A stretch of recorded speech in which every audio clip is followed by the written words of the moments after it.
pagi ini di media akan ada peraturan dari Menteri Komunikasi dan Informatika mengenai konten internet. Nah ini seolah mengulangi pengalaman yang terjadi di Cina, ya, yang ingin melakukan sensor terhadap Google. Nah, kalau itu yang dilakukan, ya, kita sudah menghambat perkembangan masa depan bangsa ini untuk mendapatkan informasi. Google mengancam dengan alasan freedom of speech akan keluar dari Cina kalau censorship itu dipaksa. Nah, Menteri Tinatus sendiri ingin melakukan sensor juga dengan membuat peraturan semacam ini. Dan menurut saya ini kekeliruan yang luar biasa. Yang keempat, tadi saya sebut mengenai perda-perda yang lahir di daerah, baik dalam semangat Islam maupun semangat Kristen, ya, Nasrani. Yang menurut saya kalau kita bicara mengenai Indonesia sebagai negara majemuk, negara plural, negara kesatuan, saya agak terganggu, ya, melihat kecenderungan semacam ini. Walaupun dari hukum tata negara, Pak Jimmy mungkin bisa menjelaskan nanti bahwa proses lahirnya perda-perda itu demokratis karena sesuai dengan aturan hukum yang berlaku, tapi semangat kebatinan yang ada pada perda-perda semacam ini bisa disindikati, bisa merusak tatanan kehidupan yang majemuk. Nah ini hal-hal yang sekali lagi sangat sensitif yang kita bisa lihat, ya, yang tentu pasti kontroversial dan mengundang perbedaan pendapat, ya, di sana sini. Nah, isu yang saya selalu usung dan saya kira sampai hari ini saya juga tidak mundur dari isu ini adalah kalau kita konsisten ingin menegakkan hak asasi manusia, walaupun kita dihadapkan pada kejahatan yang begitu sadistis, ya, organized dalam beberapa hal, hak asasi manusia itu tidak punya tempat, tidak memberikan tempat terhadap hukuman mati. Hukuman mati itu secara diametral bertentangan dengan right to life yang dijamin oleh Undang-Undang Dasar 1945. Apakah kita mengkondom kejahatan yang terjadi yang dilakukan oleh Rian misalnya, oleh Babe misalnya? Saya kira jawabannya tidak. Tapi apakah kita kembali kepada filsafat hukum, ya, yang lama, mata dibalas dengan mata, kematian dibalas dengan kematian, an eye on eye? Nah, ini apa tujuan kita dalam menghukum seseorang? Nah, kita kembali kepada pertanyaan filosofis semacam ini. Nah, isu hukum semacam ini sensitif, kontroversial, dan pasti akan mengundang cukup banyak perbedaan pendapat. Persoalan yang keenam adalah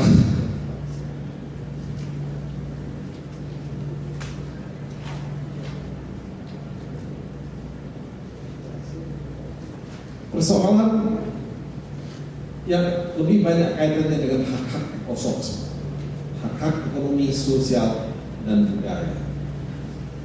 Nah, kita dihadapkan terutama misalnya di daerah seperti Papua misalnya, banyak sekali ketegangan kultural, ketegangan ekonomi yang terjadi dalam kasus Freeport. Nah, menurut saya ini tidak semata-mata terjadi di Papua.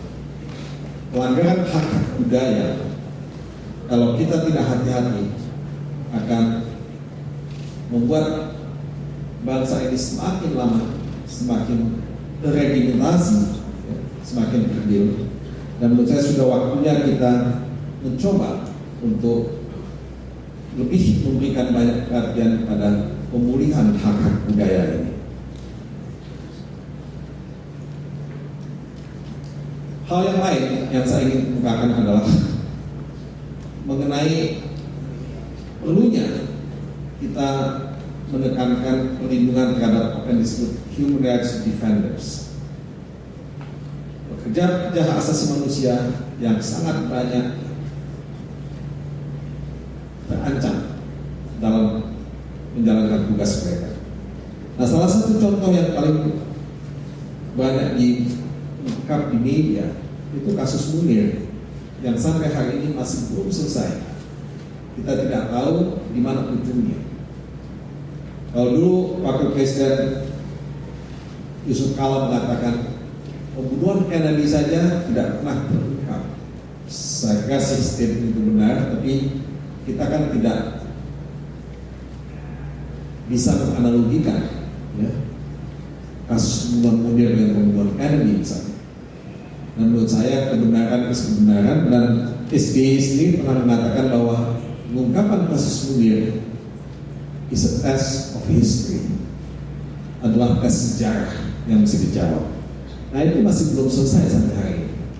Nah siapa yang akan mau menjadi human rights defenders kalau memang tidak ada proteksi yang maksimal terhadap keberadaan mereka?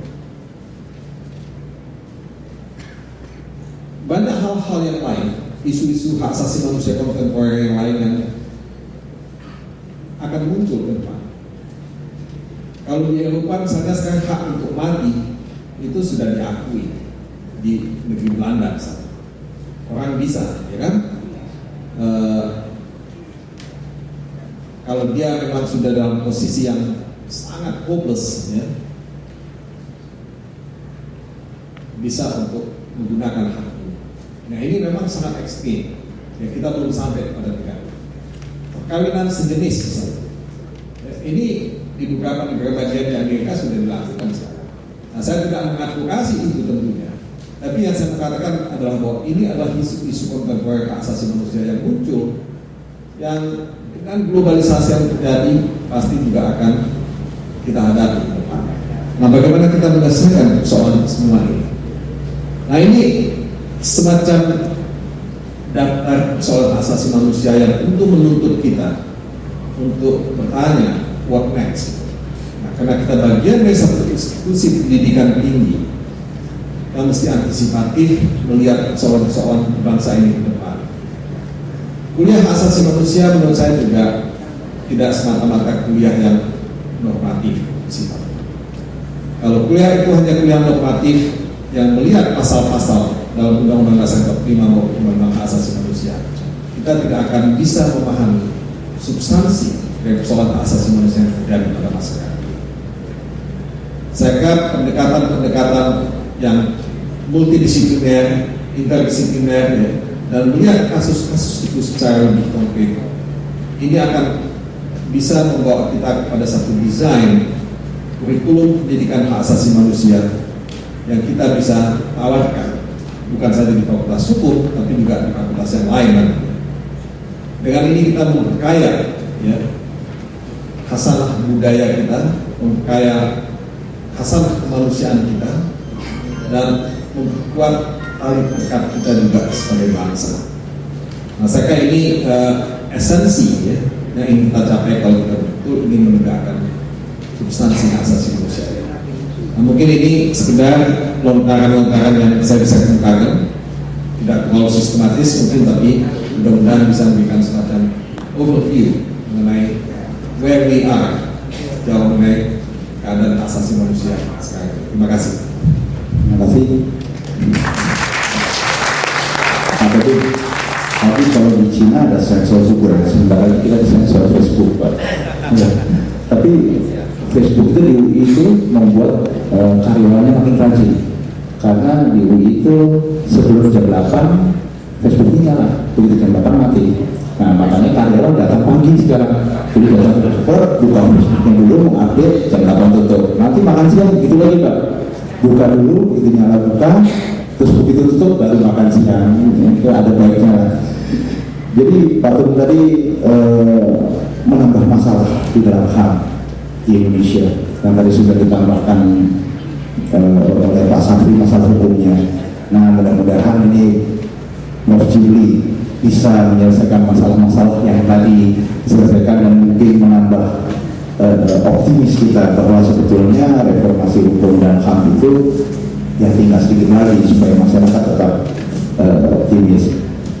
Prof. Juli Asidik terakhir di Palembang 17 April tahun 56, Guru Besar Fakultas Hukum Universitas Indonesia, mantan Ketua Mahkamah Konstitusi, sekarang ada di Dewan Pertimbangan Presiden.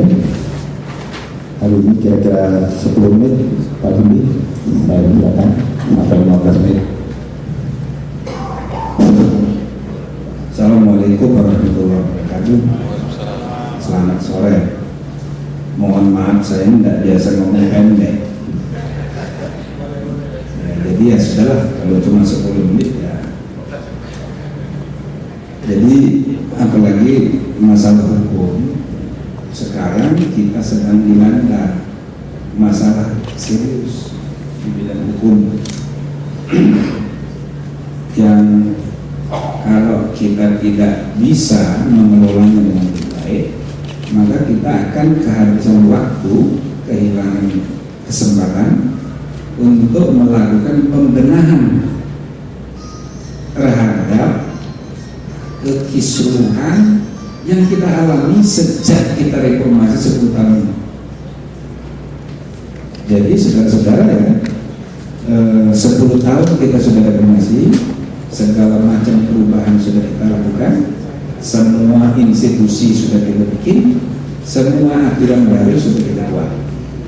Tiba saatnya kita evaluasi ketika undang-undang, peraturan-peraturan, lembaga-lembaga, komisi-komisi negara kita lihat satu persatu, semuanya bagus, semuanya didorong oleh ide-ide yang satu. Tapi sesudah kita lihat sejak 10 tahun ini, hutan belantaran seperti sumber waktu. Banyak masalah ini. Ada tumpang tindih antar fungsi, banyak fungsi yang tidak ada yang mengerjakan, banyak fungsi yang terlalu banyak yang melaksanakan. Misalnya saja fungsi pendidikan, misalnya pendidikan kesehatan, pendidikan di masyarakat, di desa-desa, nggak ada lagi yang ngerjain. Yang ngajarin cara ber-KB, nggak ada lagi yang ngurusin. Nggak ada, akhirnya orang bikin aja tanpa kontrol. Tapi sebaliknya, fungsi pendidikan tidak fungsi negara hukum. Sekarang ini tanpa disadari sudah ada 55 instansi yang diberi kewenangan oleh undang-undang melakukan fungsi pendidikan. Kok banyak sekali? Bagaimana ini? Kok 55? Kenapa nggak 50 ada?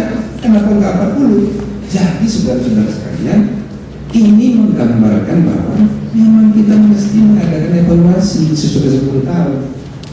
Belum lagi misalnya tumpang tindih antar norma hukum, undang-undang yang satu, undang-undang yang lain. Ini sudah bagus, tapi begitu jadi lagi di sebelah sana, lain lagi. Maklum yang mengerjakan pembuat undang-undang itu komisinya beda-beda. Saya mengusulkan supaya DPR itu nanti sesuai dengan 3 fungsinya, jumlah komisi 3 beda. Komisi legislasi, komisi pengawasan, komisi anggaran. Semua undang-undang dibahas di komisi yang sama. Jadi orang yang sama yang mengerjakan, supaya kita mereskill, mengurangi potensi konflik antara norma itu. Bukan? Nanti kalau perlu ya sub-sub komisi diperbanyak. Nah, tetapi sekarang ini undang-undang di bidang politik ya komisi 1 dengan departemen yang terkait. Kalau urusan politik dalam negeri komisi 2. Kalau urusan hukum yang khas itu komisi 3. Kalau yang lain-lain lagi, banyak kan undang-undang di berbagai bidang itu bukan dikerjakan menurut aturan-aturan hukum yang seharusnya, yang standar. Itu hanya mengikuti naluri komunisan saja, dan yang menentukan adalah orang-orang yang tidak mesti punya latar belakang hukum. Kalaupun lembaga hukum seperti Departemen Hukum terlibat, itu hanya menjadi subsistem, tidak menjadi penentu. Akibatnya banyak sekali aturan perundang-undangan kita yang tumpang tindih satu dengan yang lain. Jadi di bidang norma kita sedang mengalami perubahan dari nomos 1 ke nomos 2, sehingga masa transisi itu kita menghadapi fenomena anomos, atau bahasa kita sebut dengan istilah anomi. Itu sama dengan istilah tidak ada aturan. Maka kacaulah keadaan yang tidak ada aturan itu. Jadi 10 tahun ini kita mengalami kekacauan aturan akibat masa transisi yang belum berhasil kita kelola dengan benar. Sebaliknya di bidang fungsi-fungsi kelembagaan negara juga begitu, terjadi anomali tumpang tindih antar fungsi. Misalnya, kalau kita kaji departemen-departemen, sebut saja, saya selalu mengambil contoh instansi yang ngurusi HAM, itu banyak sekali. Komnas HAM, Komnas Perempuan, Komnas Anak, Komnas Manula, Komnas macam-macam, itu kan human rights related semua. Lalu eselon 2, eselon 1 di Departemen Hukum dan Hak, ada 3 yang ngurusin HAM. Ini gara-gara dulu di zaman Gus Dur ada Menteri Hak Asasi Manusia pada saat. Begitu zaman Gus Dur hilang, Kementerian HAM digabung ke Kementerian tadinya Departemen Kehakiman, administrasi hakim dipindah ke Mahkamah Agung, maka nama Departemen Kehakiman diganti Departemen Hukum dan HAM. Nah, akibatnya strukturnya itu tidak dievaluasi lagi, ditempel-tempel. Kita menyusun struktur bukan karena fungsi yang kita perlukan. Kita menyusun struktur ini mengikuti orang yang kita mau masukkan. Nah, gitu. Jadi personil ini bukan fungsinya yang menentukan kita membangun struktur. Jadi saudara-saudara, sekarang ini sedang terjadi banyak masalah. 10 tahun, 11 tahun ini. Maka saya berpendapat periode 2009 sampai 2014 ini adalah the golden opportunity bagi bangsa kita untuk berbenah diri. Sebab kalau tidak, sistem demokrasi kita akan berkembang tanpa arah. Kalau demokrasi berkembang tanpa arah, dia tidak akan menjanjikan kesejahteraan dan keadilan sama sekali. Kebebasan tanpa rule of law, kebebasan tanpa aturan, dia tidak akan menjanjikan kesejahteraan. Hanya kalau kebebasan itu beraturan, demokrasi menghasilkan kebebasan, rule of law menghasilkan keadilan dan keberaturan. Hanya dengan begitu janji kesejahteraan bisa diwujudkan. Jadi saudara-saudara sekalian, saya menganggap krusial bagi kita periode ini. Sayang kita memulai periode ini sebelum saya kita memulai periode 2009 sampai 2014 ini itu dengan segala kekuatan yang dimiliki, legitimasi presiden dan mendapat mandat 60%, partai koalisi yang mayoritas, maka kita bisa punya kesempatan menggali, mendorong, dan perhatian dunia pada kita juga dukungan luar biasa. Jadi peluang itu ada. Sayang kita kemudian memulai tahun 2010-2009 ini dengan kesia-siaan, dengan banyak sekali masalah. Ada Bibit dan Chandra, ada lagi urusan Bank Senturi, yang Bank Senturi ini saudara-saudara, aduh ini memakan waktu ini. Jangan dikira cepat selesai ini. Saya kira lama ini, bisa lama ini, karena kita sudah punya kebudayaan live show, maka ini menjadi tontonan. Ya, seandainya nanti tugas DPR selesai, maka itu akan beralih menjadi proses hukum. DPR menyerahkan masalahnya ke lembaga-lembaga penegak hukum dan itu tetap akan live. Maka karena keterbukaan ini segala macam kutil bisa kelihatan. Tidak ada orang yang tidak punya kelemahan. Tapi begitu kita buka-buka, semua kutil dan semua yang namanya tato-tato itu kelihatan semua. Iya kan? Dan sekali kelihatan, jadi kita akan menyaksikan dan kita akan menghadapi periode yang penuh dengan masalah. Padahal inilah periode golden opportunity yang kita miliki. Jadi saudara-saudara ya, peranan perguruan tinggi menjadi penting untuk memberi arah dan pesan-pesan moral kepada pelaku-pelaku kegiatan politik, baik di lembaga eksekutif, lembaga legislatif, Jangan larut dengan permainan-permainan masa kini. Jangan larut dalam permainan-permainan jangka pendek. Kita ini harus membenahi negara kita ini. Kalau 2005 tahun ini tidak bisa kita menata, maka sangat boleh jadi citra demokrasi menjadi taruhan.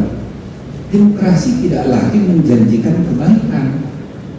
Maka orang bisa letih berdemokrasi ini. Orang bisa lama-lama bosan berdemokrasi itu.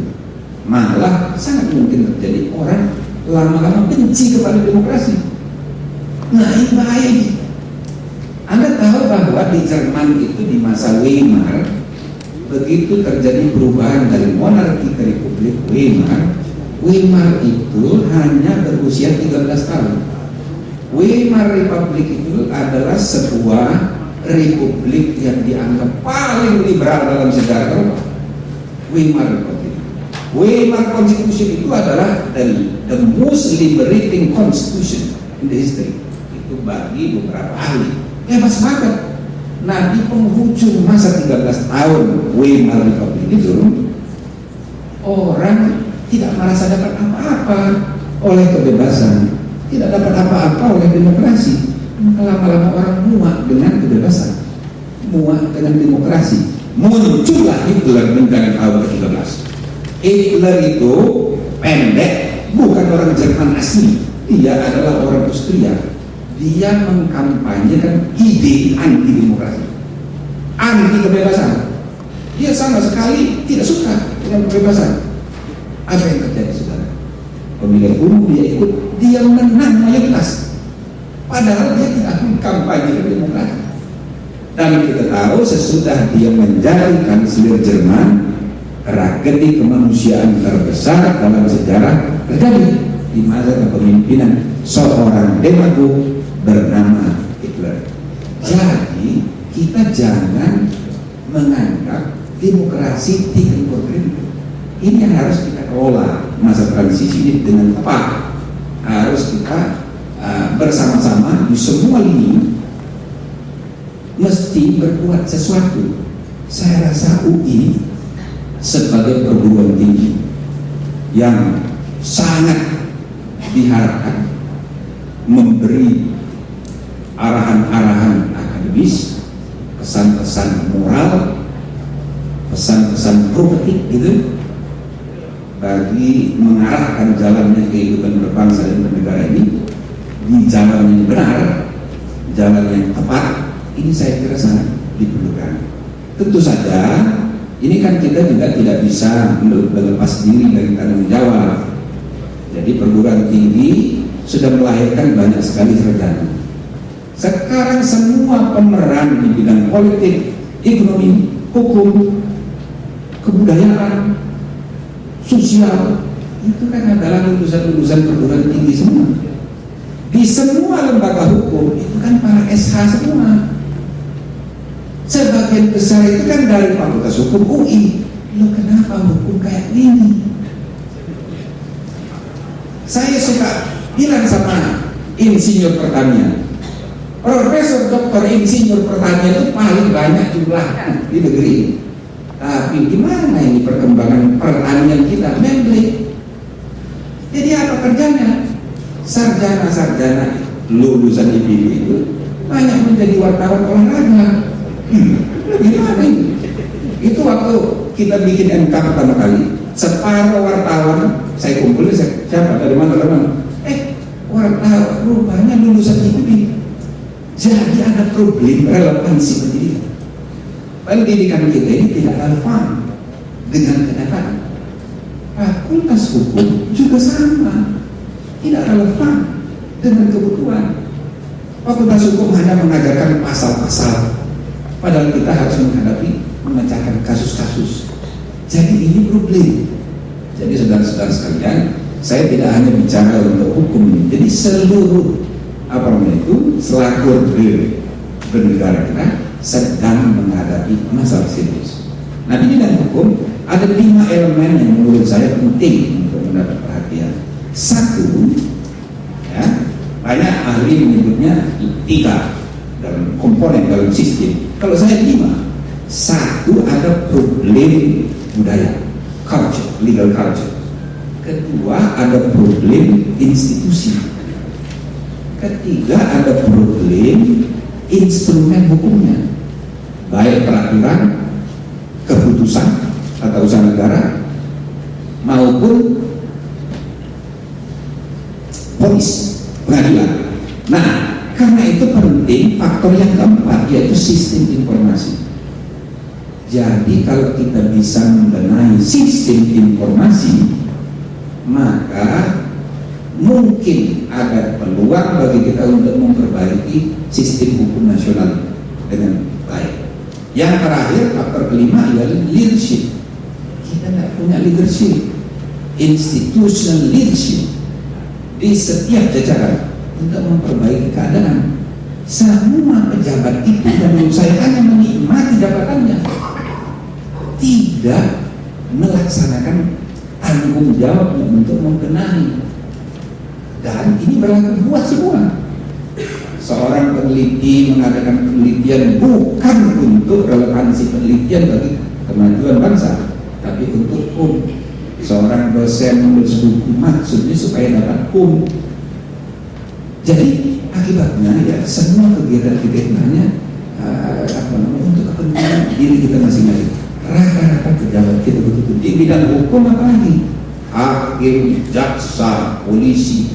Jadi ini harus ada ya sesuatu yang drastis, revolusioner untuk mengadakan perbaikan. Nah, khusus yang terakhir ini ya, saya berpendapat yang harus kita jadikan untuk breakthrough itu, satu, sistem informasi. Tadi saya baru ceramah di DPR, mereka mau membuat undang-undang, memperbaiki undang-undang dengan peraturan perundang-undangan. Saya sarankan pada mereka untuk menjadikan undang-undang ini sarana untuk memperbaiki keadaan. Bukan hanya peraturan yang harus diatur, tapi seluruh dokumen hukum. Termasuk misalnya saya sarankan lembaran daerah ditiadakan, lembaga negara ditiadakan, lalu bagaimana mengintegrasikan sistem informasi hukum. Maka suatu hari nanti semua peraturan mulai dari undang-undang dasar sampai perda itu bisa kita akses di internet. Semua ponis pengadilan mulai dari Mahkamah Agung sampai ke pengadilan negeri seluruh Indonesia bisa diakses secara terintegrasi, dan itu juga semua keputusan. Mereka antusias, termasuk kami sendiri. Semua pejabat yang menetapkan, mengesahkan keputusan-keputusan hukum ini wajibkan dengan saksi. Dia harus menyetor dalam sistem informasi. Ini menurut saya satu, itu akan membentuk suatu kultur kerja baru. Kedua, soal governance. Rule of law itu tidak bisa berkembang kalau tidak didukung oleh good governance. Good governance juga tidak bisa apa-apa kalau tidak rule of law. Jadi ini dia saling dukung-mendukung. Karena itu rule of law itu menjadi salah satu ciri good governance. Nah, jadi saya mengusulkan kita ini memberi saran ya, masukan kepada penentu kebijakan. Seluruh lembaga-lembaga hukum harus memperbaiki governance-nya, tata kelolanya. Judicial governance dalam artian menyeluruh, mulai dari kepolisian, kejaksaan, kehakiman. Saya menawarkan tiga program breakthrough untuk judicial governance ini, judicial governance reform. Yang pertama, sistem database dan sistem informasi dan komunikasi. Ini tadi yang pertama tadi. Ini akan membuat breakthrough di semua lembaga. Yang kedua, sistem administrasi keuangan. Menurut saya kuncinya ini adalah undang-undang dasar, UUD, ujung-ujungnya duit.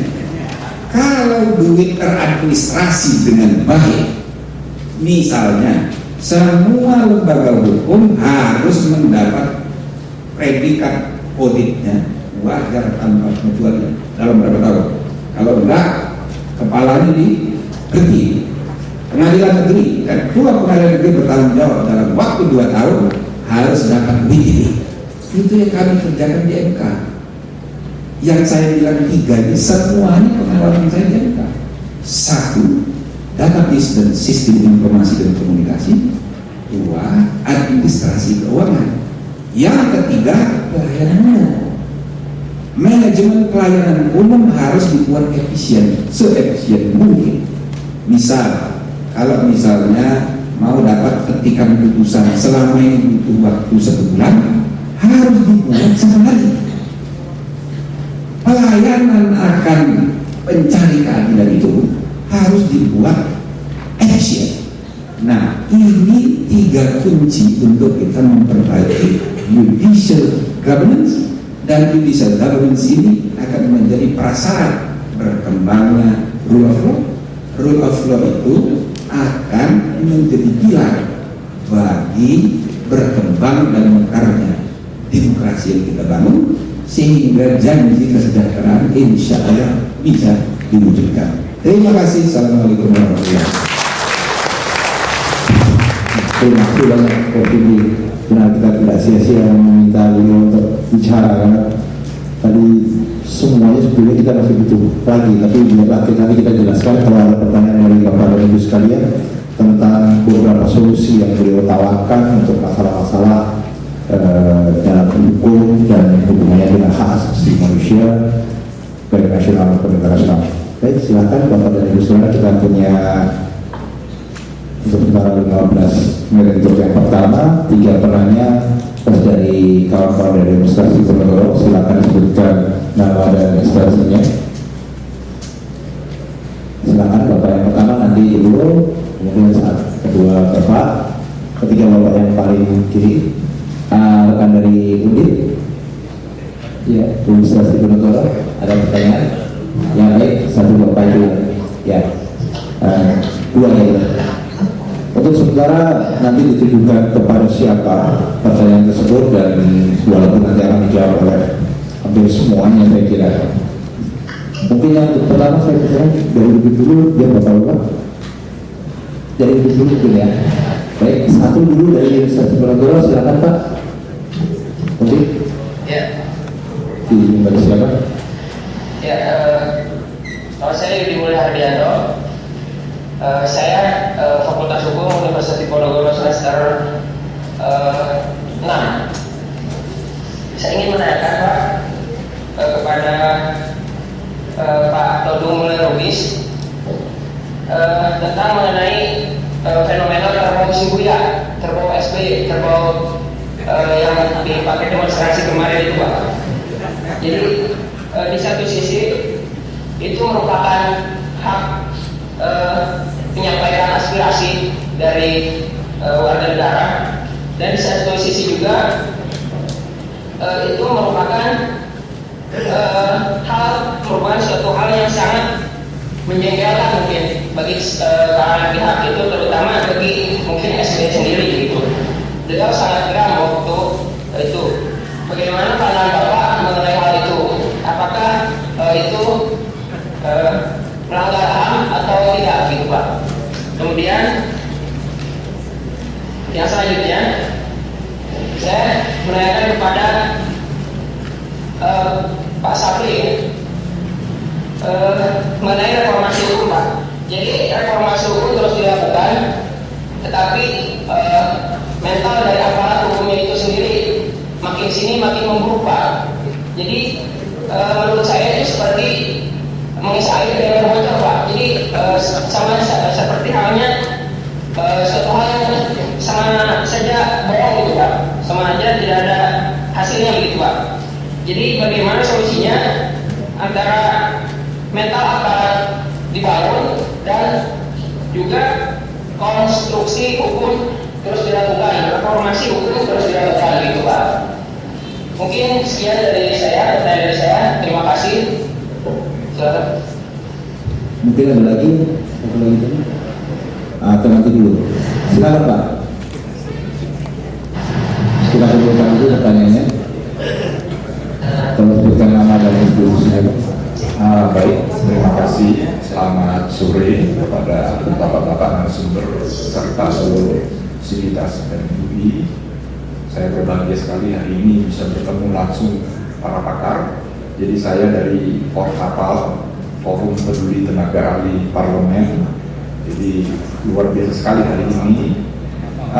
Saya coba sedikit mengangkat apa yang disampaikan oleh para pembicara itu luar biasa sekali. Memang itulah yang harus diadakan perbaikan. Tapi mungkin dalam implementasinya kita tidak tahu di mana ini kira-kira yang krusialnya yang membuat seolah-olah memang kerumitan ini ada yang memelihara. Jadi saya kasih contoh paling sederhana, kita bicara mengenai pengeterapan hukum. DPR adalah rumah rakyat. Baru-baru ini tertutup kelihatannya, tapi di beberapa media sudah diangkat. Sekjen DPR dikalahkan di PT UN oleh salah satu staf ahli. Mungkin berita ini hanya sederhana saja, tapi kalau kita lihat ke dalam, sebetulnya telah terjadi pelanggaran hak asasi manusia, yaitu Sekjen mengeluarkan suatu SK yang jelas melanggar perundang-undangan HAM yang direkomendasikan oleh anggota DPR sendiri. Jadi ini di rumah rakyat sendiri, mereka yang berbuat, mereka yang mengingkari. Ini mungkin satu gambaran, kita bicara di luar demikian rumitnya, sebetulnya di rumah rakyat sendiri terjadi satu confuse ya. Jadi kalau dibilang Pak Todung tadi ada ambigu dan sebagainya ya, Pak Jimmy memang ada overlapping, luar biasa sekali. Yang parahnya sudah jelas secara materi tidak bisa diupaya hukum. Sekjen dalam hal ini biro hukumnya melakukan upaya banding. Ya. Yang dia banding itu lucu sekali, yaitu masalah prosesnya, yaitu masalah kadaluarsa. Jadi kelihatannya kita jadi bertanya, dia melakukan banding dengan biaya negara, uang rakyat untuk ya kita bilang menganulir perundang-undangan dan HAM yang dibuat. Jadi maksudnya ya terjadi pelanggaran HAM, Sekjen mengeluarkan SK berlaku surut berdasarkan rekomendasi DPR. Nah betul kata Pak Jimli, terjadi di sini saling tunjuk. DPR anggotanya menunjuk Sekjen luar biasa. Jadi ini mungkin satu perhatian kita. Semoga nanti ke depan istilahnya ada perbaikan. Kami sendiri sih happy saja, karena merupakan suatu studi kasus bagi kami. Kami setelah melakukan PT UN, habis ini kami mau perdata kepada ketua fraksi dan DPR-nya, habis ini juga ke rumahnya, bekas rumah Pak Jimli, yaitu MK, karena terjadi memang penggunaan wilayah abu-abu di mana memang undang-undang kepegawaian itu ada mengenai PTP, itu digunakan oleh Sekjen. Saya jadi pertanyaannya istilahnya kira-kira bapak-bapak ada Pak Jimli, Dewan Penasihat Presiden dan sebagainya. Ini kejadian ini kok istilahnya kok tidak ada satu perhatian khusus ya. Terus kedua, kemana lagi kita mengadu, karena semuanya kalau kita ke BK itu mereka koleganya saling ewu dan sebagainya, kemana? Atau benar kata Pak Jimli perlu dibentuk satu komisi khusus lagi di sana, tapi apakah ini mungkin? Terakhir memang lembaga terkait banyak ewu karena mereka tuh merasa nanti aku di fit and proper test di DPR, jadi istilahnya itu masalah. Padahal itu sangat hakiki. Saya kira itu saja, mohon maaf, terima kasih. Terima kasih Pak, silakan yang telah dulu langsung pada pertanyaannya Pak. Ya. Sebutkan nama dan administrasinya. Terima kasih Bapak. Assalamualaikum warahmatullahi wabarakatuh. Nama saya Karjono dari Dekumham, Direktorat Jenderal Peraturan Perundang-undangan. Terima kasih sekali waktu yang diberi kesempatan untuk bertemu langsung pada para pakar hukum. Yang pertama terkait dengan yang disampaikan oleh Bapak Profesor Todung mengenai pelanggaran-pelanggaran HAM. Itu banyak sekali terkait juga bahwa pelanggaran HAM berlawanan dengan Undang-Undang Undang-Undang 45 terkait dengan hukuman mati. Isu yang terakhir adalah dengan ancaman hukuman mati yang disampaikan oleh Jaksa Penuntut Umum untuk Antasari. Di satu sisi ada KUHP yang belum pernah rubah dari zaman Belanda, tetapi di satu sisi reformasi yang begitu pesat menginginkan supaya ancaman hukuman mati itu hilang. Di sini terjadi suatu pro kontra antara empirik dengan normatif, Bapak. Untuk itu terkait dengan hal tersebut, mohon solusi kira-kira upaya apa yang harus kita tempuh. Kemudian juga terkait dengan parameter pelanggaran HAM itu seperti apa. Di satu sisi untuk masyarakat Papua mereka memperjuangkan haknya, tetapi di satu sisi pelanggaran HAM. Begitu juga saat Amerika menyerang ke Irak, di satu sisi orang Irak menganggap pelanggaran HAM berat, tetapi di satu sisi orang Amerika juga melakukan pelanggaran HAM. Itu yang pertama. Kemudian yang kedua adalah terkait tadi disampaikan bahwa terjadi cacat hukum atau cacat hukum sebelum lahir terkait dengan RUU atau RPerda yang menyangkut terkait dengan syariah misalnya, kemudian yang mengatur tentang keagamaan. Dalam hal ini mohon dengan hormat kami mohon advis dari Prof. Jimli. Di sana ada peraturan daerah yang bisa dibatalkan oleh Menteri Dalam Negeri. Ada peraturan daerah melalui judicial review. Kalau kita pilah sebetulnya judicial review itu lebih terfokus kepada Mahkamah Agung. Kenapa Departemen Dalam Negeri ini ikut campur tangan terhadap pembatalan itu? Dan ternyata juga tidak semua dibatalkan, dan cacat hukum dan tersembunyi ada di beberapa perda di mana-mana, termasuk di Tangerang misalnya disebutkan dapat diduga mereka yang berpakaian minim dan lain-lain, sehingga orang yang pulang kerja malam pun ditangkap-tangkap. Saya pikir itu yang kami ingin sampaikan sedikit tadi terkait dengan mohon apa kiranya panitia untuk dapat kami mendapatkan soft copy nanti kalau tidak dikasih juga merupakan pelanggaran HAM. Terima kasih. Terima kasih Pak. Yang terakhir dari ini sebelum kita ke undip lagi, silakan Pak, nama dan instansi. Assalamualaikum warahmatullahi wabarakatuh. Terima kasih kepada Bapak Profesor. Ya, sudah pembicara yang pertama, Prof. Sapi sebagai dekan, sebagai saya Muhammad Sultan Pak Siotang dari masyarakat bebas penghijau bebas. Jadi sebagai Bapak sebagai masyarakat ilmiah, setelah adanya diagnostik ataupun sinyal ataupun isu-isu yang telah dipaparkan oleh Bapak Todung, kemudian Bapak Jimli, sebenarnya yang akan datang Bapak sebagai dekan khususnya melihat masalah-masalah ini, apa yang akan datang, program kerja yang akan Bapak siapkan, modul-modul apa untuk mengantisipasi supaya terselesainya permasalahan hukum dan HAM ke depan. Itu yang perlu saya rasa sebagai universitas tertua di Indonesia ini. Itu pertama Pak.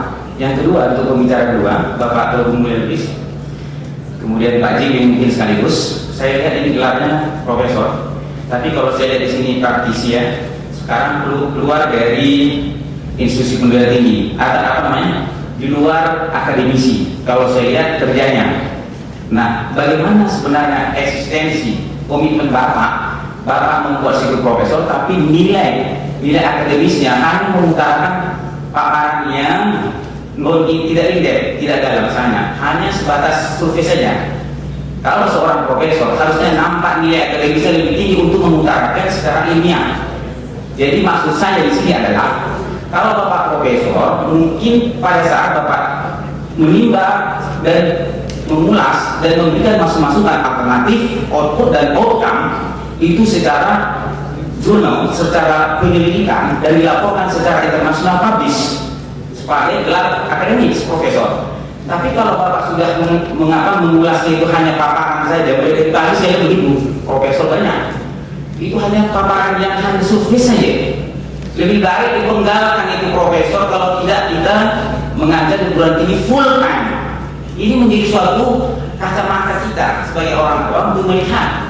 Karena banyak saya lihat di DPR buat profesor, dia tidak mengajar full time di perguruan tinggi. Nah ini bagaimana komitmen moralitas sebagai aparat akademisi untuk merubah sistem yang akan dikembangkan kemudian hari. Secara ini perlu ya, secara critical thinking ya, supaya ini secara belajar mulai dari kecil. Banyak saya lihat yang praktisi-praktisi di luar membuat profesor tapi analisis hanya paparan saja. Ya, tolong ini suatu masukan juga nanti kepada Pak Safi, bagaimana mungkin untuk menyelesaikan permasalahan masalah hukum yang overlap tadi, kemudian dibuat untuk development of curriculum untuk masa depan. Seperti yang Bapak utarakan Pak begini, sistem database management apa yang akan Bapak buat karena banyaknya overlap tadi.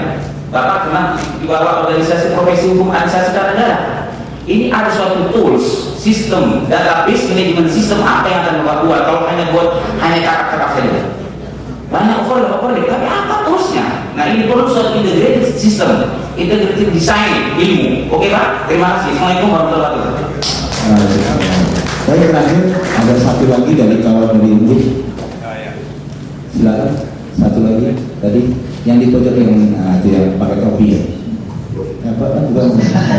Baik kan? Silakan langsung baca.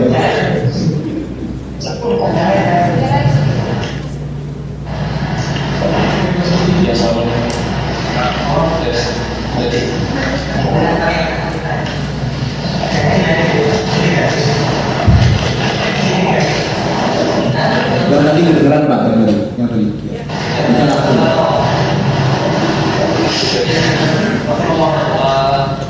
Ini Pak, yang pertama ada dua pertanyaan dari saya. Nama saya David Adesulia, saya dari mahasiswa Fakultas Hukum Universitas Diponegoro. Yang pertama kepada Bapak Todung Mulya Lubis. Di sini banyak hal terkait dengan HAM yang sangat bertolak belakang dengan pendekatan hukum yang ada di Indonesia. Terus korelasinya gimana Pak antara pendekatan hukum dengan HAM tersebut? Dan yang kedua, mengenai sekarang kita berbicara mengenai reformasi hukum. Di sini terkait dengan permasalahan korupsi. Apakah permasalahan korupsi itu dapat dihukum Pak? Nah, itu yang menjadi.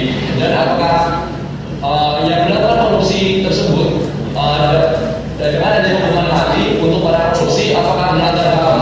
Karena di sini korupsi tersebut banyak merugikan banyak orang Pak, bukan satu dua orang saja, yaitu masyarakat Indonesia banyak dirugikan oleh permasalahan korupsi. Dan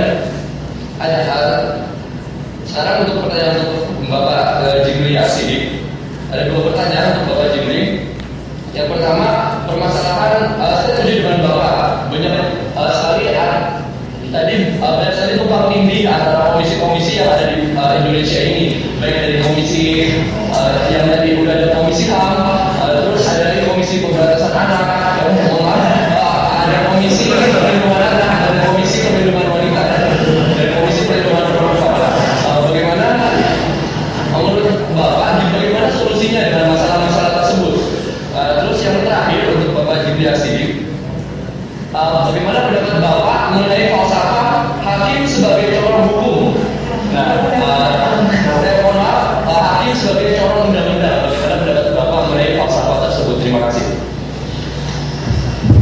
Cukup, kita akan menjawab mulai dari Profesor Safi, kemudian Pak Tul dan Prof. Jimli. Silakan. Baik, terima kasih sudah beratur. Memang kalau kita mau reform hukum tuh mesti simultan semuanya, jadi nggak bisa satu dua yang lain. Misalnya kalau kita reformasi SDM-nya, itu harus reform juga substansi materi hukum misalnya. Karena bagaimana memperbaiki SDM-nya kalau misalnya dia bertugas dengan aturan lama yang sudah tidak seperti lagi dari ada sekarang, dan itu banyak sekali. Dan juga kita kalau reform tidak hanya soal SDM dan soal substansi, tapi juga menurut saya kalau reform legal organization yang menjadi hukum dari awal ya. Karena kita harus bicara juga dalam misalnya kurikulum S1 ya, itu harus dimasukkan juga ada namanya misalnya mata kuliah keadilan, memang keadilan kita lihat. Jadi jangan hanya belajar atau belajar sekolah hukum, hanya belajar atau kepolisian. Padahal sisi keadilan jauh lebih luas dari sekedar peraturan hukum yang tertulis. Nah, itu yang menurut saya memang harus, jadi secara simultan harus kita review semuanya, dan itu memang sangat membutuhkan bantuan budget yang tersedia. Dan sayang sekali ya kalau menurut saya pemerintah kita masih kurang konsep soal seperti ini, hingga kita masih mendapatkan misalnya untuk reform legal regulation itu masih dapat bantuan dari Eropa atau dari Israel, padahal mesti dari kita sendiri yang lebih tahu masalah yang ada di kita itu. Kemudian yang kedua, bagaimana tadi pertanyaan kedua berarti bagaimana fakultas hukum menghadapi isu-isu yang sudah terjadi sekarang. Memang kita sekarang sudah menyiapkan kurikulum dan memang kita sudah berubah, misalnya berubah pendekatan-pendekatan, tidak hanya pendekatan yang sifatnya proaktif, tapi juga pendekatan-pendekatan yang sifatnya dinamis yang justru mengakar pada masalah-masalah aktual yang ada di Indonesia ini. Kemudian juga kita misalnya juga waktu subuh sekarang misalnya sudah berubah juga namanya kelas internasional, itu memang masalah seperti itu karena kita kalau bicara hukum ya tidak hanya kita bicara hukum kita sendiri ya, dan jangan hanya jadi pandang, tapi mesti melihat perkembangan di sisi lain, dan untuk bicara perkembangan hukum itu juga kita mesti dapat buku ya, baru ya di luar negeri mengenai hal dan hukum itu sudah jadi satu problem, dan kita selalu meliput juga. Jadi memang Pak Tersebut sedang melakukan pengawasan terhadap hukumnya, dan itu memang tugas saya perhatikan sebagai ofisial pendidikan di Pak Tersebut terus, dan memang kita untuk soal HAM ya, HAM itu kita juga sudah bikin beberapa modul baru, dan itu memang kita mendapat dana dari Eropa selama. Nah itu sebagai perkembangan. Nah memang kita kalau di proses hukum yang dinamis juga harus merespon perkembangan lahir di dunia baik nasional maupun internasional, dan sebabnya kita selalu kalau untuk pengajaran kita tarik para praktisi-praktisi seperti Pak Kodum ini untuk mengajar di kita, karena dengan dari sisi praktis mereka yang tahu dibandingkan kita yang praktis. Tapi juga kita tidak boleh juga menghalangi misalnya kaum akademis ingin berkarir di tempat lain ya, karena itu juga merupakan hak yang mereka gitu mas. Hanya kita memang harus selalu minta guru besar fakultas hukum atau fakultas hukum yang banyak diminta dari luar itu untuk selalu tingkat untuk mengajar. Nah misalnya Prof. Ini kan terkenal nih sebagai selebritis, tapi mengajarnya tetap begitu. Nah itu yang kita sekarang. Karena kita tidak hanya bisa mengenal teoritis, tapi harus juga praktisnya bagaimana tahu di masa depan. Justru dengan kita bisa memperkaya pendidikan hukum kita di masa depan. Itu jawaban saya. Oke, saya ada beberapa pertanyaan. Yang pertama ini sangat banyak muncul di banyak diskusi soal fenomena Shibuya. Ya. Ini karena masuknya kerbau dalam kancah demonstrasi yang dilakukan beberapa waktu yang lalu. Saya kira sih munculnya hewan dalam kosakata politik kontemporer Indonesia itu tidak ada yang salah menurut saya. Dari cicak versus buaya, gurita, kemudian ada kerbau dan sebagainya ini. Menurut saya ini memperkaya simbolisasi politik yang kita punya sekarang, tergantung bagaimana kita menafsirkannya. Nah, saya kira kita tidak usah terlalu tersinggung dengan masuknya kerbau dalam demonstrasi yang dilakukan oleh para pengunjuk rasa pada waktu itu. Sebab menurut saya ini bagian dari ekspresi politik, ya, kebebasan menyatakan pendapat yang dilakukan. Bahwa ada yang merasa tidak suka, tidak happy, tersinggung, saya kira ini hal yang biasa saja. Tidak ada yang aneh. Demonstrasi memang membuat orang tidak suka sebagian, tapi banyak juga yang suka misalnya. Jadi menurut saya kita perlu punya sense of humor dalam menanggapi hal-hal semacam ini. Ketika bangsa ini tidak punya sense of humor lagi, nah kita ini kehilangan akal sehat kita. Manusia itu kan bukan robot. Jadi menurut saya kita perlu melihat dan menertawakan diri kita sekali-sekali. Dan menurut saya masuknya kerbau ini, ya, ini bisa dibaca macam-macam secara subjektif oleh siapapun. Tapi buat orang yang melihat hak asasi manusia, itu bagian dari ekspresi untuk menyatakan pendapat, ya, secara publik yang mungkin tidak semua orang bisa setuju dengan cara seperti itu. Tapi saya bisa memahami itu. Nah, saya tidak ingin terlalu ekstrim misalnya. Di negara yang sudah sangat liberal, ketika demonstrasi diadakan, membakar bendera itu juga dianggap ekspresi menyatakan pendapat. Nah, saya tidak ingin demonstrasi kita membakar bendera merah putih, tidak sejauh itu. Tapi itu juga kadang-kadang tidak bisa dihindarkan, itu bisa terjadi ketika liberalisasi politik yang terjadi semakin, ya, tidak terkendali. Ya. Karena itu kita ini dalam proses transisi menuju satu equilibrium yang baru, di mana nilai-nilai itu sedang dalam proses pembentukan. Sekarang ini kan function ups and downs. Dan di Amerika menggunakan senjata menjadi isu yang sangat kontroversial. Dilarang atau tidak dilarang. Nah, bagi mereka yang melihat penggunaan senjata sebagai hak asasi manusia, itu dianggap sebagai bagian dari hak menyatakan pendapat. The First Amendment rights.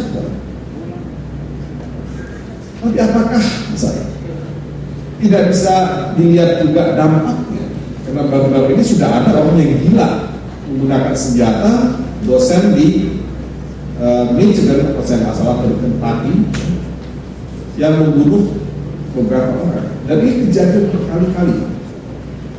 Karena itu di sana memang masyarakat Amerika terbelah, gun control atau tidak. Nah, tapi yang saya katakan adalah dalam keadaan yang sangat liberal, orang melihat ini sebagai bagian dari manifestasi hak asasi manusia yang ada pada masyarakat. Nah, persoalannya kenapa itu terjadi? Banyak orang yang insane yang juga tidak mampu mengendalikan dirinya. Tapi pada intinya sebetulnya masyarakat yang tertib, ya, petugas-petugas penegak hukum yang siap, ya, profesional, itu akan mampu mencegah ini seharusnya. Tapi kan kadang-kadang ada deviasi. Nah, tidak ada masyarakat yang sempurna. Masalahnya ini mengatakan bahwa ke depan kita akan mungkin dihadapkan pada banyak peristiwa semacam ini, dan kita perlu bersikap lebih arif dalam menghadapi semua ini. Nah, isu kedua yang tadi muncul, masalah hukuman mati. Nah, ini ada kaitannya dengan bukan saja Antasari yang dituntut untuk menjatuhkan hukuman mati. Sampai isu ini terjadi pada banyak kasus-kasus yang lain. Dan memang kalau kita melihat degree, ya, kejahatan yang dilakukan, orang seperti saya sudah 30 tahun bicara menghapuskan hukuman mati.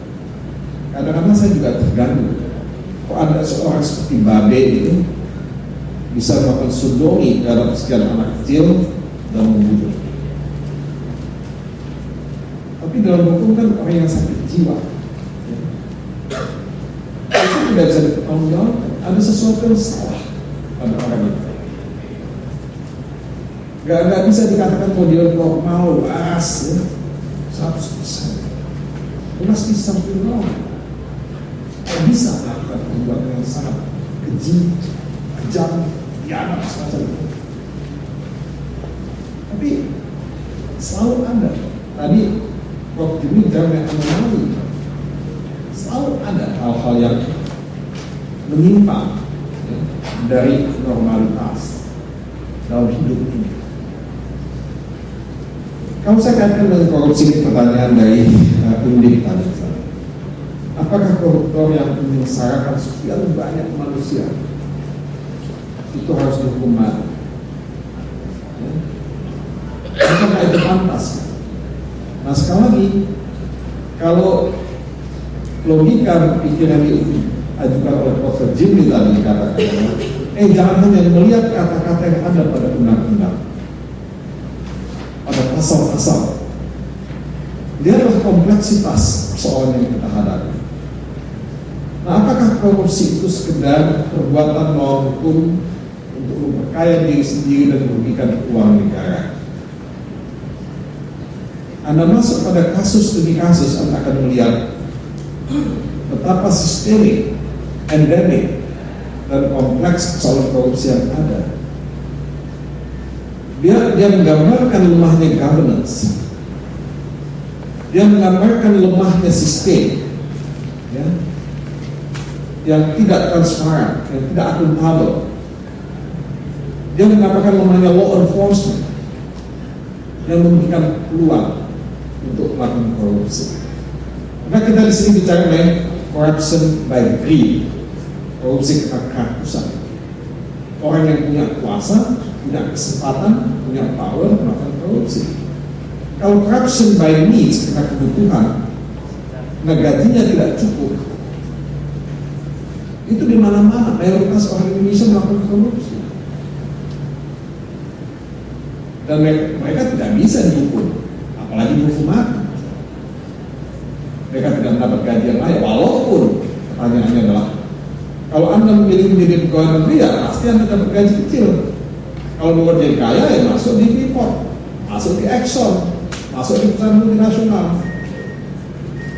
Jangan jadi hakim.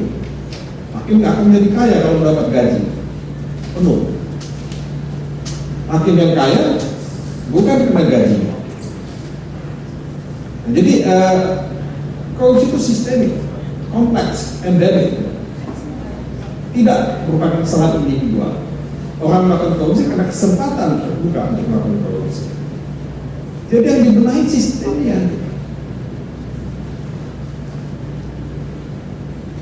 Hanya dengan membangun satu sistem yang memungkinkan orang untuk tidak korupsi, korupsi itu tidak terjadi. Nah, kalau sistemnya tetap seperti ini, akan selalu ada korupsi. Nah, apakah dia bisa dihukum mati? Kalau saya sendiri, saya akan membangun sistem. Kita bukan membunuh penjahat, tapi menghilangkan kejahatan. Nah, ini yang harus kita bedakan.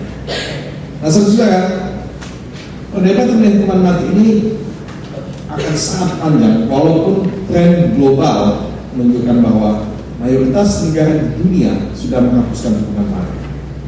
Negara yang masih mempertahankan hukuman mati adalah negara-negara Asia kebanyakan. Di Eropa semua menghapuskan hukuman mati. Di Amerika sebagian besar, Amerika masih. Afrika juga sudah mulai menghapuskan hukuman mati.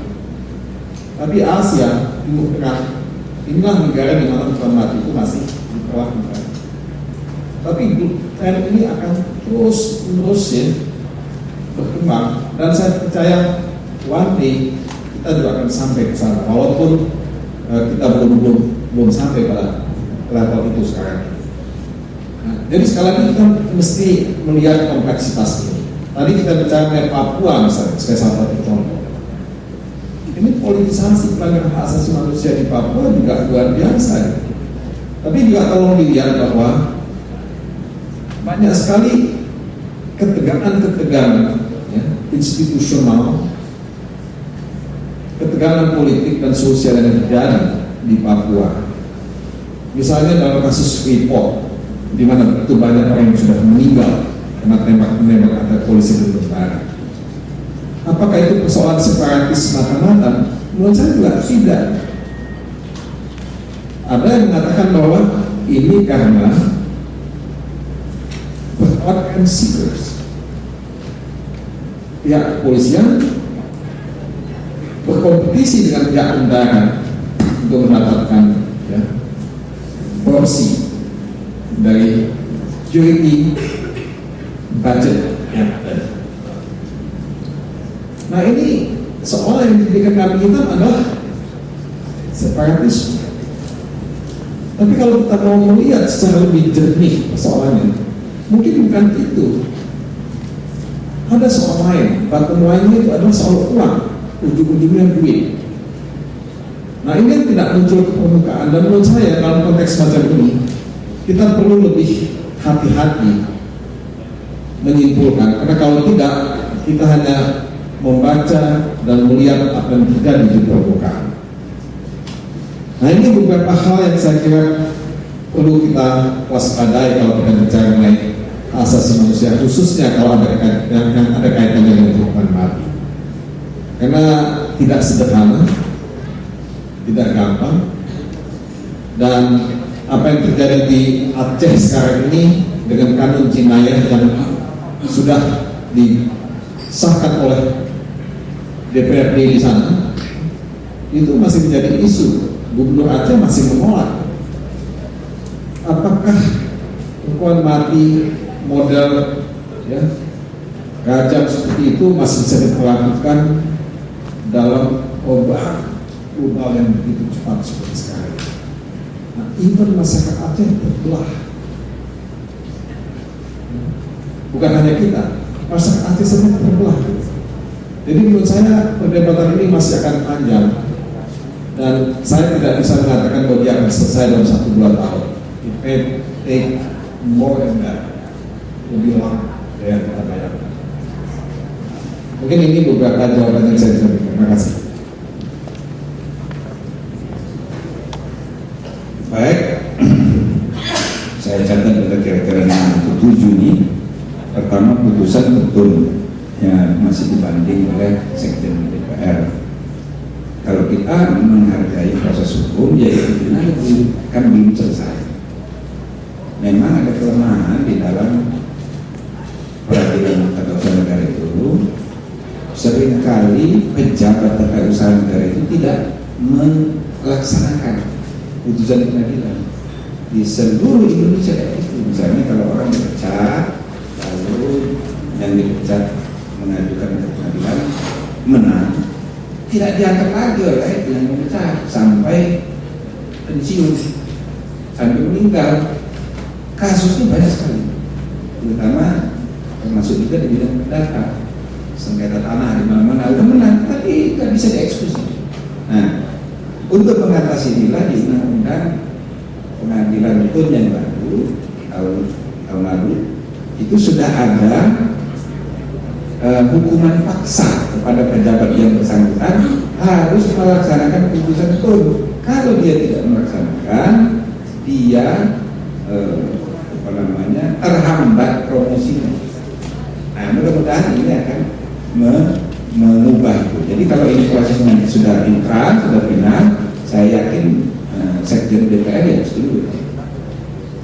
Kedua, mengenai judicial review. Memang ada 2 sekarang ya, 2 mekanisme. Peraturan di bawah undang-undang itu bisa diuji langsung ke Mahkamah Agung kemudiannya, atau bisa juga di-preview. Kalau yang satu judicial review oleh pengadilan, yang satu lagi yang diatur dalam undang-undang Pemda itu yaitu eksekutif preview. Dia kan bukan review tapi preview, yaitu sebelum perda itu disahkan dinilai dulu oleh pemerintahan atasan apa ini bertentangan atau tidak. Nanti kalau misalnya pemerintah atasan presiden dalam hal ini mendakwi mencabut suatu perda, lalu pemerintahan daerah yang bersangkutan keberatan, maka dia bisa menggugat keputusan pemerintah pusat itu ke Mahkamah Agung. Jadi sama juga, ya. Jadi tetap ada keseimbangan. Jadi oleh karena itu, meskipun di konstitusi tidak diatur ini, tapi saya pikir-pikir ya, nggak apa-apa juga karena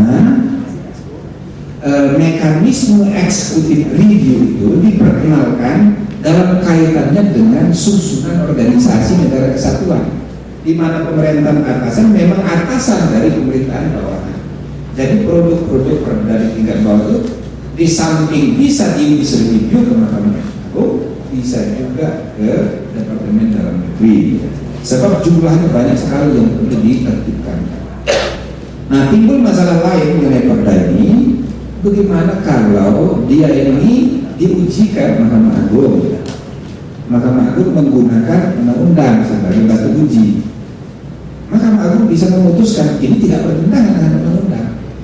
Tetapi orang semua tahu ini bertentangan dengan undang-undang dasar.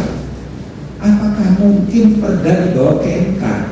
Nah, ini persoalan serius. MK hanya bisa menguji undang-undang, tidak menguji perda. Jadi dipandang dari segi subjeknya, dia bukan urusan dia, tetapi dipandang dari segi konstitusionalitasnya. Ini urusan MK, bukan urusan Mahkamah Agung. Maka untuk sementara saya sering memberi jalan begini kepada LSR dan sebagainya. Anda uji dulu perda yang bersangkutan ke Mahkamah Agung berdasarkan undang-undang. Undang-undang mana yang mau misalnya undang-undang HAM, undang-undang apa, kan? Undang-undang Pemda. Kalau misalnya oleh Mahkamah Agung dikatakan, oh ini tidak bertentangan dengan undang-undang, maka undang-undang yang dijadikan pegangan oleh Mahkamah Agung itu bisa dibawa ke MK dan beserta lampiran perdanya, ya kan? Bisa bisa diuji konstitusionalitasnya karena undang-undang itu sudah dipakai oleh Mahkamah Agung untuk memberi justifikasi konstitusional, dan jika itu salah maka undang-undangnya beserta perdanya bisa dibatalkan di Mahkamah Konstitusi. Nah, ide lain tadi saya sampaikan di DPR. Sebenarnya perda itu undang-undang, cuma dia ini lokal berlakunya. Perda itu sama dengan undang-undang karena materinya sama-sama bisa mengatur sanksi pidana. Perda juga sama dengan undang-undang karena proses pembentukan melibatkan dua institusi, eksekutif dan legislatif, mewakili rakyat. Maka perda itu undang-undang. Jadi secara material dia undang, cuma bentuknya perda. Jadi kalau pengertian peraturan perundang-undangan di bawah undang-undang itu didefinisikan termasuk pemerintahan peraturan di daerah, maka tentu menjadi kewenangan Mahkamah Agung untuk mengujinya. Tapi saya mengusulkan pengertian kita tentang peraturan perundang-undangan dibatasi, dibedakan peraturan tingkat pusat, peraturan tingkat daerah. Jadi peraturan perundang-undangan yang dimaksud diuji di Mahkamah Agung itu hanya tingkat pusat saja. Sedangkan perda karena memang dia hakikatnya undang-undang daerah, ya kan, lokal web, maka dia boleh diuji di Mahkamah Konstitusi sepanjang menyangkut konstitusionalitasnya. Nah, ini tergantung nanti ya progresivitas para hakim konstitusi bangsa yang akan datang. Ya, sekarang dan juga. Kemudian yang ketiga ini mengenai Profesor tadi Agung, bagus sekali ini mengingatkan itu benar sekali. Cuma ya alhamdulillah saya ini 5 tahun jadi ketua MK itu cuma kan hobi aja. Saya tetap aja jadi dosen, 2 kali seminggu saya ngajar, nggak kena absen. Ya sekali-sekali bolos adalah. Tapi saya terus mengajar, tidak pernah ada semester yang saya tidak mengajar. Dan alhamdulillah tidak pernah ada bulan yang saya tidak menulis buku. Sepanjang tahun. Sekarang ini saya tidak tahu berapa ya profesor hukum yang menulis buku lebih dari 39. Alhamdulillah buku saya semuanya 39. Jadi kegiatan pendidikan perlu saya kerjakan. Nanti tanggal 1 Maret ada 3 buku saya luncurkan sekaligus. 1 buku The Constitution Law of Indonesia, buku teks berbahasa Inggris, diterbitkan oleh Thomson Sweet dan Maxwell untuk perguruan tinggi luar negeri segini pedulnya. Buku teks berbahasa Inggris. Nah, itu CEO-nya dari London mau datang nomor 1. Yang kedua, buku saya ini juga bersejarah, judulnya Konstitusi Ekonomi. Saya mohon Pak Turun nanti hadir tanggal 1 malam di MK. Saya undang Ketua Mahkamah Agung, Ketua MK, Menteri Hukum untuk meluncurkan buku ini. Judulnya Konstitusi Ekonomi. Selama ini konstitusi hanya dipahami sebagai dokumen politik. Sekarang saya mengintroduksi ide, dan itu saya lakukan kajian 50 negara. Terakhir baru mengenai konstitusi. Nah, jadi ini saya kerjakan. Alhamdulillah. Walaupun saya jadi wali impres, itu kan hobi aja itu. Ya, kalau beliau ini juga kan hobi aja. Jadi ngajar terus kan. Setelah lagi profesor, setelah lagi. Sudah benar tadi punya profesor. Nah, kemudian soal yang keempat, ya, solusi untuk konsolidasi. Ini ya, mohon maaf waktu kita kan terbatas sekali. Banyak sekali antara lain yang sudah kita diskusikan tadi, itu antara lain solusi-solusinya seperti mengenai governance. Tapi kan betul kita waktu kita pendek, jadi kita ngomongnya kan di atas permukaan saja, nggak terlalu dalam. Jadi usul saya, saudara baca di buku saya. Ada judulnya ya, itu dipakai di berbagai departemen. Judulnya Perkembangan dan Konsolidasi Lembaga Negara Pasca Reformasi. Yang saya bahas soal ini, bagaimana menatanya kembali seperti ini. Jadi ada bukunya, tebelnya 300 halaman, lumayan. Nah, jadi tidak jadi terangkan di sini. Kemudian falsafah hakim sebagai corong. Benar. Jadi hakim itu mulut hukum, mulut keadilan, corong keadilan, bukan sekedar corong undang-undang.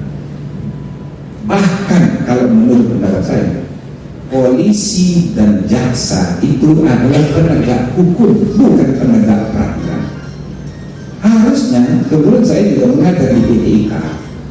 Jadi perwira-perwira polisi itu selalu saya bilang, kalian ini adalah penegak hukum, bukan penegak aturan. Sekedar aturan yang begini-begini harus dilaksanakan. Habis waktu nanti cari betul-betul kasus-kasus ketidakadilan. Nah, itulah yang Anda tegakkan keadilannya. Jadi ya bukan cuma hakim, polisi, jaksa, advokat itu adalah penegak keadilan. Apalagi hakim, itu lebih lagi. Jadi saya setuju tadi penjelasan saudara. Kemudian yang nomor 5, begini, saya agak juga dengan Pak Tudung ini. Beliau kan anti hukum mati sudah lama. Jadi kami di MK menolak permohonan dia ya.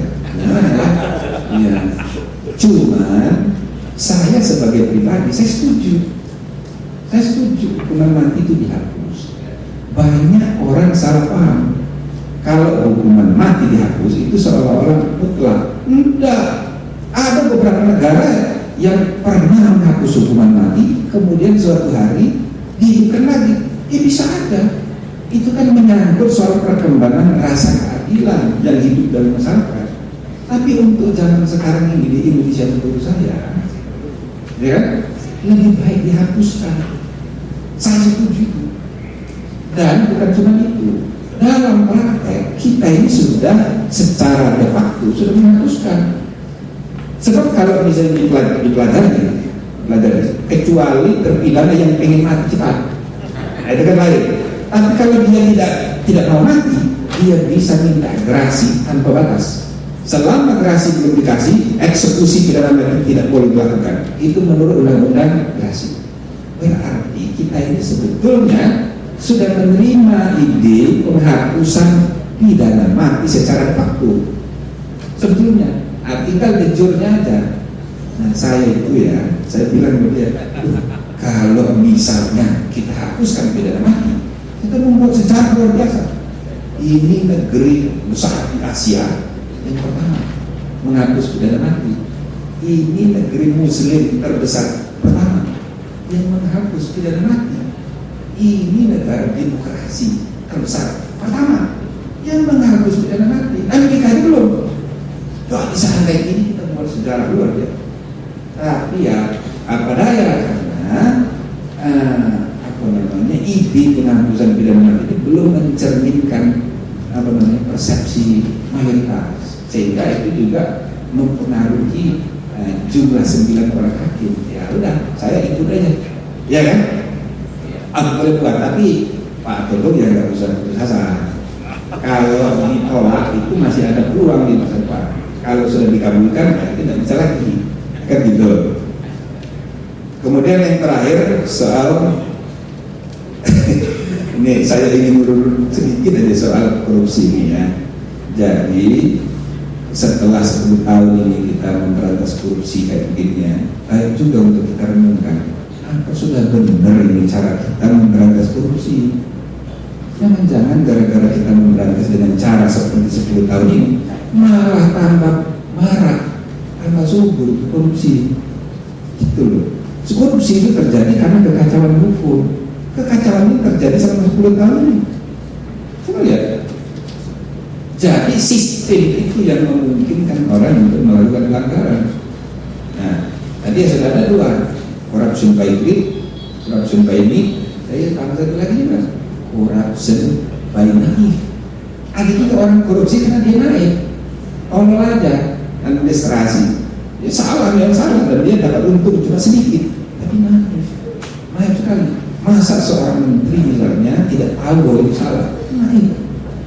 Nah, tapi kalau kita baca secara menyeluruh, apa benar sih kita masukkan orang ini sekian puluh tahun masukkan ini? Hanya karena dia bersalah, itu kan? Sebab kalau kita mau mengikuti dendam, tadi hukuman mati matinya kalau bisa dipecah-pecah. Itu dimutilasi, sakit kita marahnya. Jadi kita mesti hati-hati saudara-saudara ya. Korupsi ini sekarang cenderung menjadi Pancasila baru, D4 baru. Semua orang latah Pancasila di zaman Orde Baru. Sepak bola Pancasila. Sekarang semua orang anti korupsi. Hati-hati, sebab banyak tokoh anti korupsi ternyata koruptor. Nah, jadi ya kita mesti hati-hati. Saya rasa menegakkan hukum itu harus kepala dingin, hati dingin, darah dingin. Karena itu kalau terlalu antusias nggak akan berhasil. Maka kesimpulan saya, ini kita harus mengubah strategi, dan yang kedua kita harus orientasi membenahi good governance. Ya kan? Bahasa repressive itu hanya kita pakai, ya kan, penegakan itu hanya sebagai ultimum remedy. Usaha-usaha lain gagal, baru ini. Jadi kita harus hemat memberantas korupsi. Sehingga di masa depan saya punya usul, mungkin KPK itu, ya kan, harus kita ubah. Mungkin mekanisme pemberantasan korupsi ini harus kita tata lagi. Satu, sistem penyelidikan dan penuntutan diintegrasikan. Tidak boleh ada ganda. Di MK sudah kita selesaikan putusan mengenai integrasi forum pengadilan. Jadi boleh pilih, mau pengadilan tipikor saja, berarti pengadilan negeri tidak boleh menanganinya, atau mau ke pengadilan negeri saja, tipikor nggak usah ada. Nah, alhamdulillah sekarang pengadilan negeri tidak boleh lagi menangani. Tapi juga penuntutnya nggak usah bersaing kayak sekarang. Kejaksaan nangani, ini nangani, ya sudah, boleh pilih kejaksaan saja atau KPK saja. Nah, tapi ada kemungkinan dua-duanya dengan pembagian tugas. Di masa depan, kejaksaan itu harus difungsikan untuk memberantas korupsi karena banyak sekali korupsi di seluruh Indonesia. Sedangkan KPK nggak punya apa-apa. Sedangkan KPK kita fokuskan perhatiannya untuk memberantas korupsi terhadap para pejabat penegak hukum. Jadi yang ditangani KPK itu satu, polisi yang korup, yang suap, yang main mafia. Yang kedua, jaksa. Yang ketiga, advokat yang terlibat mafia. Yang keempat, hakim. Nah, jadi pembagian kerja. Jadi yang lain-lain nggak usah oleh KPK, terlalu banyak. Jadi dengan KPK fokus pada 4 pejabat hukum ini, penegak hukum. Nanti pejabat penegak hukum ini hati-hati, dia bekerjanya benar, termasuk memberantas korupsi. Dia kerja benar memberantas korupsi di lingkungan eksekutif, sebab dia diawasi oleh KPK. Jadi begitu usul saya, sehingga ada pembagian tugas yang jelas, tidak seperti sekarang ini. Sehingga kalau begitu formatnya, saya mengusulkan KPK itu sebagai lembaga permanen. Kalau sekarang ini konsepnya lembaga sementara, karena itu semua orang kayaknya dikejar dari waktu semuanya. Padahal kita memerlukan lembaga anti korupsi, tapi jangan semua ditangani, hanya penegak hukum saja. Saya kira demikian, saudara-saudara. Terima kasih. Assalamualaikum warahmatullahi wabarakatuh. Baik Bapak Ibu, karena kita sudah hampir lebih dari 1,5 jam. Oh ya, jadi pertanyaan soal guru besar, kebetulan karena saya mengabsen bahwa beliau, jadi absennya ada di saya kira. Saya yakin mereka masuk terus betul. Termasuk ya Pak Guru yang sudah menjadi guru besar. Jadi rupanya memang kursinya di pendidikan tinggi tadi sudah disampaikan, dan sepertinya tugas dari Fakultas Hukum Universitas Indonesia untuk reformasi hukum ini makin berat lah Pak Safri, sehingga nanti secara terperinci kita bisa berikan. Dan kepada Bapak Ibu sekalian yang ingin terus nanti mengikuti perkembangan hukum dan diskusi seperti ini di Fakultas Hukum, kebetulan kami tiap bulan sekali sebulan ada diskusi internal di Fakultas Hukum, dan jadwalnya bisa dilihat di situsnya Fakultas Hukum. Nah, nanti bisa datang gratis, dapat makan. Nanti kalau bisa tidak terlalu banyak dapat uang transport. Baik, terima kasih. Saya berikan prosedur ketiga. pembicara. Saya kembalikan ke panitia. Assalamualaikum warahmatullahi wabarakatuh. Terima kasih Pak Moderator yang telah maju sesi ini, dan kembali kami mohon kesediaan Sekretaris Universitas Indonesia untuk menyerahkan cenderamata dan sertifikat kepada para pembicara dan moderator pada sesi keempat ini. Yang pertama, cenderamata akan diberikan kepada Bapak Todung Mulyo Lubis PhD.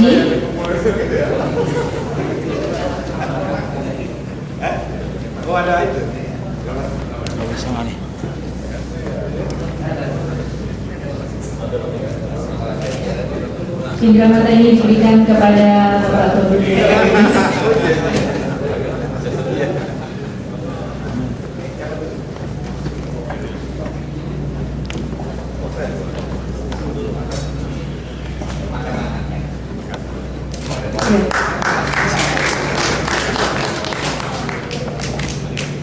Kemudian sertifikat akan diberikan kepada Profesor Safri Nugraha.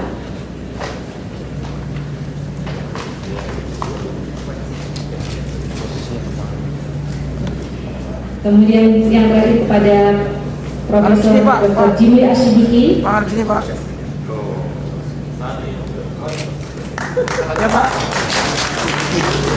Dan juga kepada Dr. Andika Danuswara sebagai moderator sesi keempat ini.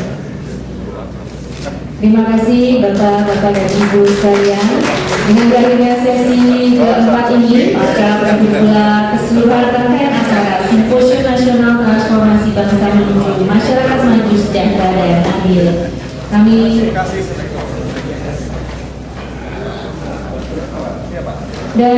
ucapkan terima kasih pula pada rekan-rekan di Universitas Diponegoro. Kami mohon untuk bisa memberikan nama daftar hadir yang mengikuti acara pada hari ini, bisa dikirimkan pada Humas UI melalui email humas@ui.ac.id,